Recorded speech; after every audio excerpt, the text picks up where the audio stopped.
Today we're going to talk about relationships. Have you heard that happiness comes from within? Now, while it's true you can't find happiness in riches, power, and fame, happiness is not strictly an inside job. Happiness comes from within and from between. Hey, Doc, what the heck does that mean? I'm glad you asked. Basically, it means that we need social bonds in order to flourish. Maximum human happiness does not happen in isolation. We need others. Other people matter, period. Good social lives, friends, and a supportive romantic partner are one of the largest and strongest contributors to happiness, positive functioning, and overall well-being. In fact, among the happiest 10% of people, the strength of social bonds are a stronger contributor to flourishing than other markers such as good health, financial prosperity, and climate. Hey, Doc, can I learn how to develop supportive relationships? Are there skills any of us can learn how to apply, or are some just born with the relationship magic? I'm glad you asked. You get curious. Among the 24 universal human character strengths, curiosity is key in nurturing and strengthening supportive, deep, and long-lasting relationships. Of course, when it's used judiciously. So how curious are you? Do you seek out new information about your interests? How many questions do you ask each day? Are you authentically interested in the people around you? When you see a friend, do you ask them questions or do you one-up them during conversations? When someone else shares news with you, do you get excited to delve in deeper? Hey, Doc, if some curiosity is good, is more better? No. Full-blown curiosity, that's overuse of that character strength, and it's not healthy. In fact, curiosity's opposite, anxiety, is helpful in the right amounts too. Curiosity propels us to explore, while anxiety prevents us from taking unwise risks. So both are useful in optimal amounts. The problem is, over time, curiosity diminishes. As we age, most of our energy is spent on anxiety and avoidance. You see, we're born curious. We're actually natural-born philosophers. Daddy, why is the sun yellow? Why is the sky blue? Why is that guy so short? But curiosity decreases year after year after year in school. As we get older, we become more refined. Curiosity gets whittled away, and we stop asking so many questions. Hey, Cupcake, do you ever wonder where clouds come from? Whatever. Stay curious. You may just increase your well-being and your IQ. Curiosity promotes open-mindedness, clarity in language, and precision in thinking. You know what? I have wondered how a visible mass of liquid droplets made of water suspended in the atmosphere above the Earth form. Yes. Doc, I get it. The character strength curiosity enhances learning and clarity in thinking. But is there something I can do to build more supportive relationships? I'm glad you asked. Relationships are integral to living the best life possible, but to succeed in them, most of us need to learn relationship skills. That way, you strengthen your social connections and improve your relationships instead of undermining them. Positive recovery uses two scientific strategies that can profoundly benefit the health of your relationships. The first strategy involves active kindness towards others. When you're deliberately kind, you can increase your well-being, but there's a catch. There's always a catch. What is it? It's not that big of a deal. When you're kind, you must do so in ways that exceed how you're normally kind. That's all. And with respect to kindness, we also discovered that frequency and intensity of kindness matter. Specifically, doing 1 act of kindness per day for a week does not improve well-being, but doing 5 acts of kindness in a single day does. Piece of cake. Let me see if I got this. So you're saying that if we are kind in new ways on purpose once a week, we can feel better and improve our relationships? That's right. Doc, what's the second thing I can do to strengthen my relationships? I'll get to that in a sec. First, let me ask you a question.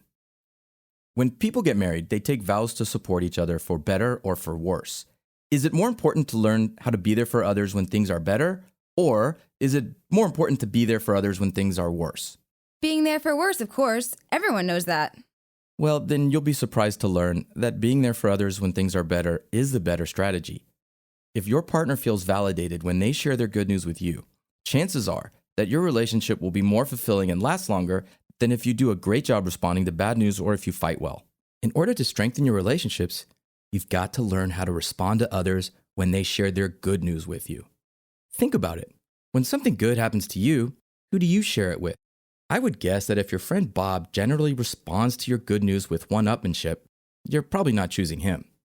And if your friend Sally is always critical of your good news, if she points out the negatives, she's also not the person you're likely to call. And if your brother Sam always says, that's nice, but doesn't really pay attention to you, I doubt he's the one you're happy sharing your good news with. But if your sister Maya gets excited and happy, if she always asks you questions and relives the good news with you, I would bet dollars to donuts that she's the go-to gal when good things happen to you. How you respond to others who share their good news with you has important implications. As Professor Seligman, one of the founders of positive psychology, points out, our supportive and positive relationships tell us about their victories, large and small, and how we respond can either enhance the relationship or weaken the relationship. Okay, so come on, what's the best way to respond? It's best to respond to good news both actively, that's with interest and engagement, and constructively. You know, like when you encourage celebration and you relive it with them. When someone tells you a positive story and you respond in this active and constructive way, they get to relive it and re-experience it. Naturally, if you're sincere, they will like how they feel when they're around you. In turn, they'll share more good stuff with you, which can make you feel good because you get to relive their wins and you boost your self-esteem knowing you're a good friend. Unfortunately, addiction is a disease that makes people self-absorbed, and so it can really destroy social bonds. And since supportive relationships profoundly contributes to well-being, teaching you how to be a better friend and partner can nurture freedom from the bondage of self. One of our mantras in positive recovery is that living the best life possible includes build strength so as to make weakness irrelevant. After all, why focus too much energy on the wrong way to speak? Why focus too much on what you're doing wrong?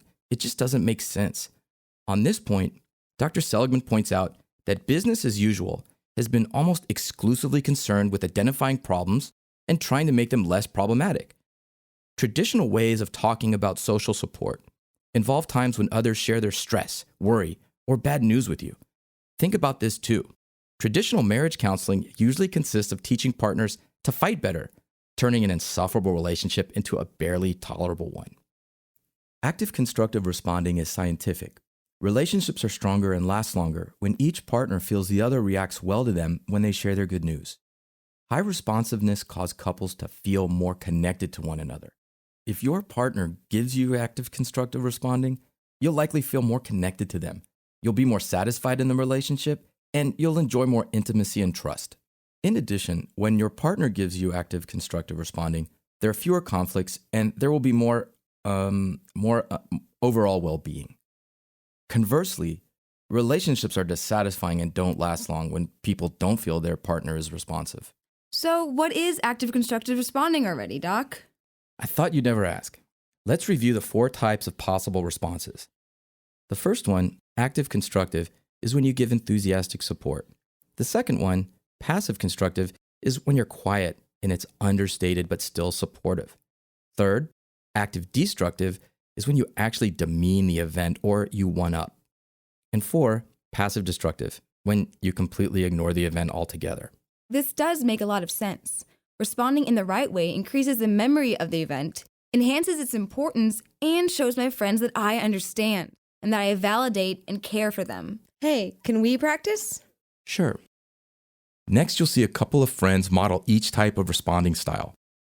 Watch and try to guess which one is active constructive, which one is active destructive, which one is passive constructive, and which one is passive destructive. Hey, Mark. Hey! Guess what? What?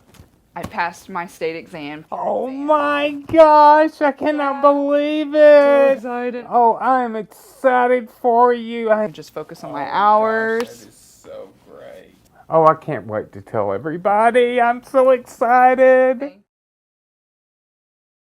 What style do you suppose that one is? Okay, now let's watch number 2. Hey, Mark. Hey, what's up? Guess what? What? I passed my state licensure exam. I studied for like a month straight. I've been stressing. I got there 2 hours early. I was so nervous the day of. I was freaking out. Good for you. Yeah. Oh, well, excuse me, but I'm reading some out of the DSM-5 right now. I'm trying to get caught up on that. Okay, so. sure. We'll catch catch up later Yeah, then. No I'll talk to you worries. later. All right.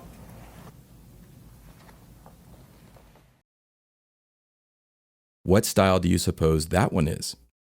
All right, now let's watch number 3. Hey, Mark. Hey. Guess what? What? I passed my state licensure exam. Really? Yes, thank God. I tell you about the other day, I was going around a curb. I'm not used to the width of my car, and I just scratched the side of my car. I know I am going to have to be in the body shop all day long next Saturday. Man, I'm No. sorry to hear that. What are you talking about? Nothing, I just passed my Okay. test. Good for you. Yeah. Are you catching on? What style do you suppose that is? All right, you ready for number 4? Hey, Mark. Hey, Guess what? what? I passed my state licensure exam for counseling. Well, have you thought about what it means to be a counselor? No, I'm pretty passionate about it. I mean, I thought I was. I mean, I've been going to school all this time and just really working hard. Well, it's a lot of hard work. So, was the test hard? I aced it. You know, sometimes those tests aren't a very good indicator of what a counselor can be. I think you ought to think long and hard before you get into this. You know, it's a lot of work. You might consider going into another field. Wow. Okay.